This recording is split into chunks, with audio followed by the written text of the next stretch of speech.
पहले तो एक बार जोरदार ताली से हम स्वागत करें हमारे एडीएम साहब, यहाँ के क्षेत्रीय एडीएम अरविंद महावर जी आए हुए हैं और उन्होंने कहा है कि नीलामी के लिए इस बार भी कोई नहीं आया है। और एसीए साहब ने, मेरे कलेक्टर साहब से बात हुई अभी, उन्होंने भी कहा है कि नीलामी रोकने के लिए ऊपर से आदेश हुआ है और 3 महीने में नहीं होगा। मैं संपूर्ण प्रशासन से, मध्य प्रदेश सरकार से, बीजेपी सरकार से ये अनुरोध करता हूं, निवेदन करता हूं। कई बार हमने गांधीवादी तरीके से 21 जनवरी को जब यहाँ नीलामी निकाली थी, हम यहाँ कड़कती ठंड में, जब 4-5 डिग्री टेम्परेचर था, जब यहाँ पर हम घर में बैठे थे, इसी जगह पे हम बैठे, 4 दिन तक हमारी सुनवाई नहीं हुई, तो 5वें दिन हम वहां पर सत्याग्रह कर जेल भरो आंदोलन हमने आह्वान किया, तो लगभग 20,000 लोगों ने वहां पर आके गिरफ्तारी दी और मैं समझता हूं कि 1400-1500 ट्रैक्टर सड़कों पर आए। उसके बाद फिर 1 फरवरी में नीलामी निकाली, जब हमने यहाँ भूख हड़ताल करी, उस दिन भी कोई नहीं आया और आज भी नहीं आया। लगातार शासन द्वारा, प्रशासन द्वारा मैंने विधानसभा में प्रश्न उठाया। जब भी मुख्यमंत्री जी ने, सहकारिता मंत्री जी ने भी आश्वासन दिया कि इस कारखाने को सहकारिता में चलाने के लिए हमने हाई लेवल कमेटी का गठन करा है और निर्णय हुआ है कि कारखाना चालू किया है, उसके बावजूद भी आज आपने ये नीलामी निकाली। निश्चित रूप से हम किसानों को, हम युवाओं को एक धोखा देने का प्रयास किया जा रहा है। मैं शासन से आज मैंने सभी मेरे युवा साथियों से, बुजुर्गों से, हमारे जो कैलाश चक्कर कारखाना चलाओ संघर्ष समिति है, उसके सभी वरिष्ठ जनों से बात करी और हम आज इस निर्णय में पहुंचे हैं कि आज का धरना तो हम आपके कहने पे समाप्त करेंगे, क्योंकि एडीएम साहब ने जूस का प्रबंध भी किया है। आप हमारे सबके लिए, तो मैं बहुत बहुत आभारी हूं आपके लिए।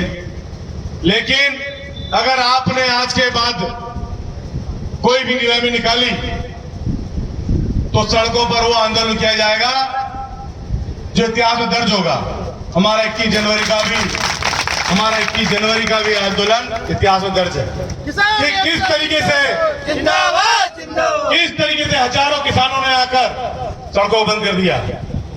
और मैं आज फिर आह्वान करता हूं हमारे मुरैना जिले के किसानों से कि अगर ये नीलामी निकालते हैं तो हम बुधारे से लेकर बड़ौदा तक एक भी गाड़ी को चलने नहीं देंगे और पूरा चक्का जाम किया जाएगा। जिस तरीके से पंजाब के किसानों ने एक आंदोलन किया, उसी तरह के अनिश्चितकालीन आंदोलन किया जाएगा और पूरी सड़कों को बंद किया जाएगा। हजारों की संख्या में ट्रैक्टर सड़कों पर उतरेंगे।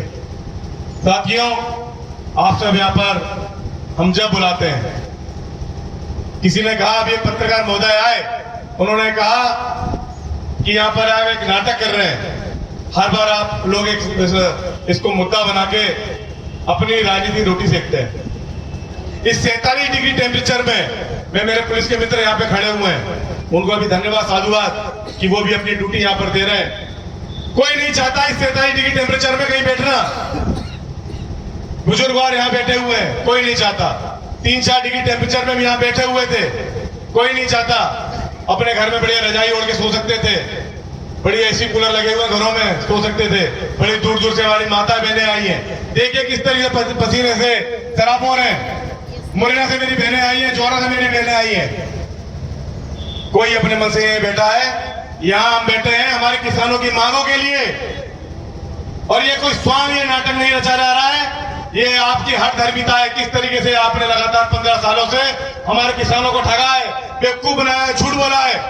आपको शर्म आना चाहिए। मैं अनुरोध करता हूं शिवराज सिंह चौहान से, आपने कल यहाँ आके प्रतिनिधिमंडल बुलाया, मैं उनको बहुत बहुत धन्यवाद देता हूं, साधुवाद देता हूं हमारे परिवार के। अगर आपको श्रेय लेना है तो लीजिए, हम आपके नाम की मूर्ति भी लगवाएंगे। आप यहाँ पे आएंगे, आपका हम स्वागत भी करेंगे और जब आप उद्घाटन करेंगे हम नहीं आएंगे, आप श्रेय लीजिए पूरा। लेकिन आप इस कारखाने को चालू कीजिए, ये मेरा आपसे अनुरोध निवेदन है। और अगर आप नहीं करेंगे तो हम सड़कों पर आने के लिए फिर मजबूर रहेंगे। आज इतनी अगर कड़कड़ाती ठंड है, इतनी भीषण गर्मी है, 43-46 डिग्री टेम्परेचर है, उसमें भी अगर यहाँ पर मेरे बुजुर्ग और युवा आ सकते हैं तो कोई भी मौसम बना रहे, पानी बरसे, ठंड हो, कितनी भी गर्मी हो, हमारे लोग यहाँ पर आएंगे। मैं प्रशासन से फिर से कहना चाहता हूँ और निवेदन करना चाहता हूँ कि हमारे शिवमंगल सिंह तोमर यहाँ से सांसद, उन्होंने पिछली बार भी कहा था कि आप नाटक कर रहे हैं।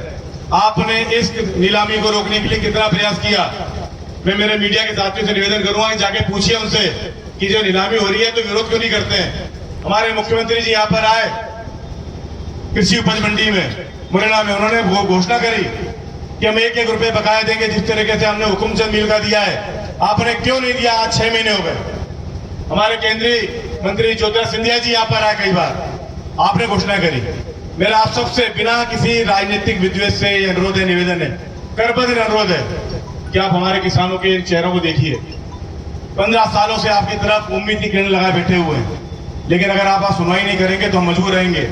और हम आगामी हमने निर्णय लिया है कि सड़कों पर उतरकर, मैंने अभी गैराम धाकड़ जी से बात करी, उन्होंने बोला कि आगामी हम निर्णय लेंगे तो सड़कों पर उतरेंगे। अब हम यहाँ पर नहीं बैठेंगे कारखाने पे, हम सड़कों पर उतर कर आंदोलन करेंगे, चक्का जाम करेंगे। और आप तैयार हैं? पूरी ताकत से। आप सुन लीजिए एसडी साहब, आज हम आपसे फिर से आपके आश्वासन पे हमारा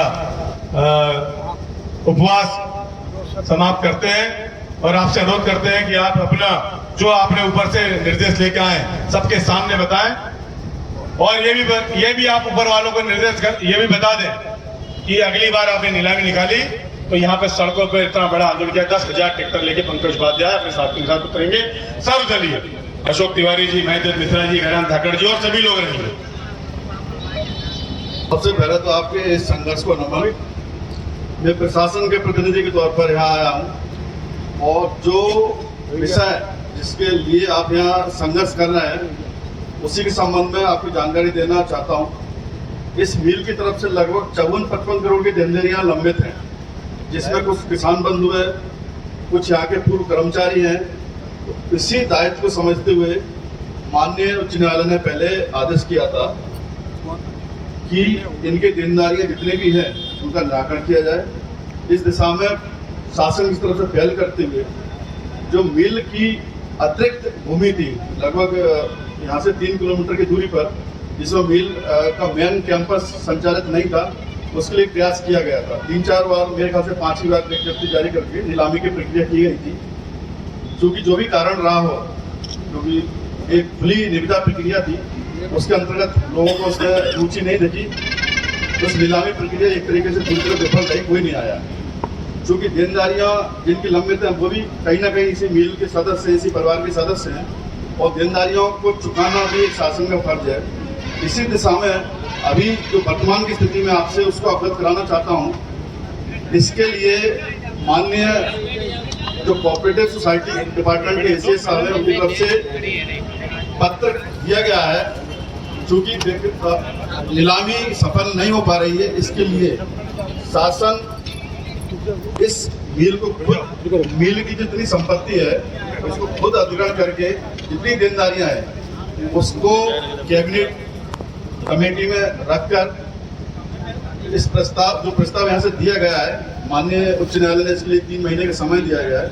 उस कैबिनेट में इसको स्वीकृत कराकर जितनी भी देनदारियां लंबित हैं, बकाया है, उसको चुकता किया जाएगा और आगे किसी भी प्रकार की नीलामी नहीं की जाएगी। बहुत धन्यवाद। हम आपसे यही अपेक्षा करते हैं और फिर से कहना चाहता हूँ कि साधुवाद है आपको, लेकिन अगर आप अपने वादे पे खरे नहीं उतरे एडीएम साहब, हम मजबूरन उतरेंगे। और ये हमारा सर्वदलीय समिति ने ये प्रस्ताव दिया है कि हम समस्त सामूहिक उपवास आज दिनांक 20/8/2025 को पर शक्कर कारखाने पर बैठे हुए उपवास करने वाले किसान, श्रमिक, सामाजिक नेतागण प्रस्ताव पारित करते हैं, मांग करते हैं कि शक्कर कारखाने भूमि संपत्ति को नहीं बेचा जाए, शक्कर कारखाने को सहकारिता के क्षेत्र में नई तकनीक के साथ तत्काल चालू किया जाए, किसान कर्मचारियों को बकाया भुगतान तत्काल किया जाए। इसके लिए कारखाने को चलाने की सरकार विशेष आर्थिक सहायता प्रदान करे। अतः उपरोक्त प्रस्ताव सर्व सम्मति से भारतीय आता ही आपको देते हैं, आप शासन को भेजिएगा इसमें। और आप बैठिए। ये जो